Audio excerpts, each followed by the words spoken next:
I always believed my father loved me, that all the arguments and strict rules were part of his way of showing care. But that illusion shattered the day he handed my brother $100,000 for a new business, looked at me and said, "You're worthless. You'll never amount to anything." I froze. The words cut deeper than anything I'd ever imagined. Everything I had built for myself, every sacrifice, every sleepless night, suddenly felt invisible. In that moment, I made a decision, one that changed my relationship with him forever. I stopped calling him Dad, and my life took a turn I hadn't expected. Growing up, my father was a man of high expectations. He had always favored achievement, wealth, and outward success. As a child, I learned to seek approval in every report card, every school award, every little accomplishment. Yet no matter how much I tried, it never seemed to be enough. My brother, on the other hand, seemed to glide through life effortlessly. He had charm, connections, and a way of making Dad smile. I watched, silently envious, as he received praise for small successes while my hard work went unnoticed. As an adult, I had built my life on my own terms. I worked tirelessly, saved diligently, and dreamed of launching my own business. I hoped that my father would finally recognize my independence and the effort I had poured into creating something meaningful. But instead, I was blindsided. It was a Saturday afternoon when Dad called both of us into the living room. My brother bounced in with excitement, unaware of the tension that would soon fill the room.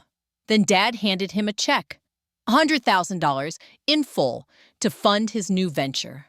My heart sank, not because my brother received help, but because of what followed. Dad looked at me, his eyes cold and unyielding, and said the words I would never forget. "You'll never be as good as your brother. You're worthless." Everything inside me boiled. All the respect, all the love I had tried to hold on to, cracked like glass. I realized that this wasn't just a financial decision. It was a declaration of value, or lack thereof. And I had been officially erased from the equation. For days afterward, I struggled to process what had happened. I replayed the moment over and over. His words, the way my brother's eyes had widened in awkward guilt.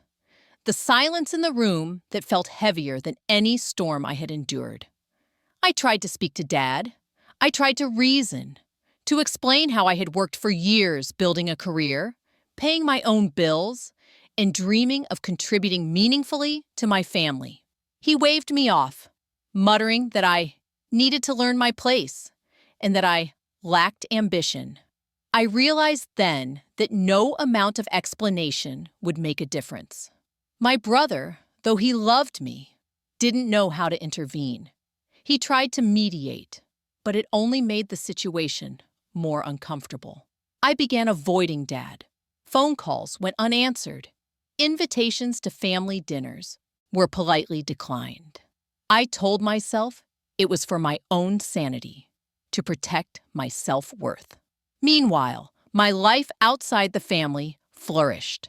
I invested time in my work, nurtured friendships, and began researching my own business plan in secret. Every step I took, every small victory, reminded me that I didn't need his validation to succeed. I started to feel empowered, though the ache of rejection never fully faded. Then came the confrontation I had dreaded, the annual family reunion.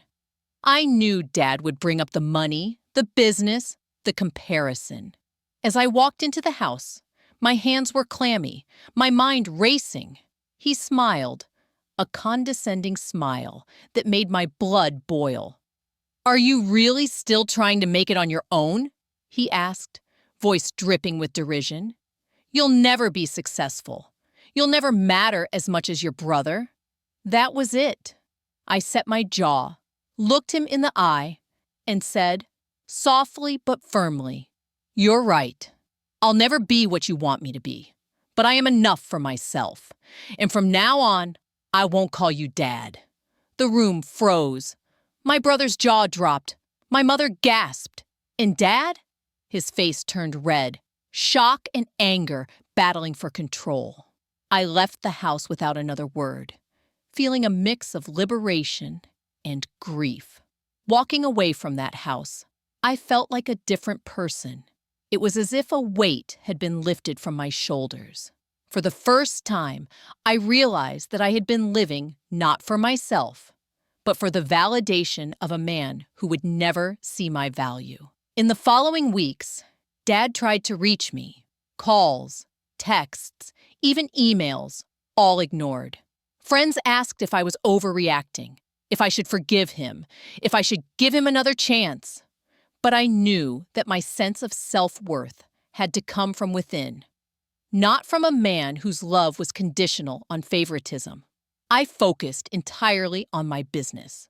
Late nights, long days, every hour invested felt like a reclaiming of my power. And slowly, my company began to grow. Every milestone I reached, every client who praised my work, every success reminded me that my achievements were valid, without his approval, without his checkbook. Then, months later, Dad called unexpectedly.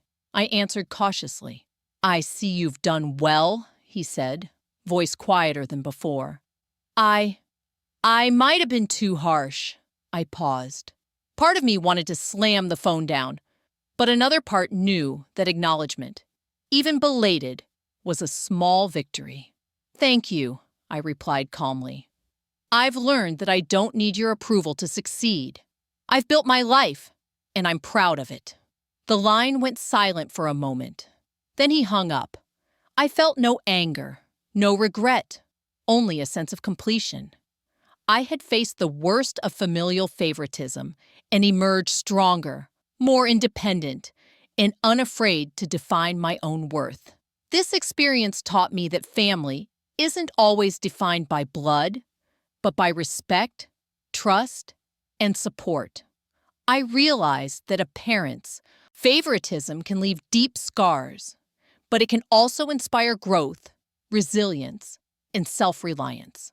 I continued building my business, my life, and my identity on my own terms. I surrounded myself with people who valued my work, my effort, and my integrity. I learned that love that comes with conditions, love that measures worth by money or achievement, is not love at all. My brother and I eventually repaired our relationship, understanding that his success didn't diminish mine, and mine didn't diminish his. And as for my father, I chose distance over toxicity, pride over approval. I stopped calling him Dad, but I never stopped loving the part of myself he could never appreciate. By walking away, I reclaimed my life. By focusing on my worth, I discovered that independence and self-respect are more powerful than inheritance, favoritism, or approval from those who cannot see your value. And so, for anyone who has felt invisible in their family, who has been compared, belittled, or ignored, this story is proof. Your worth is not defined by their recognition. It is defined by your courage, your effort, and the life you build on your own terms.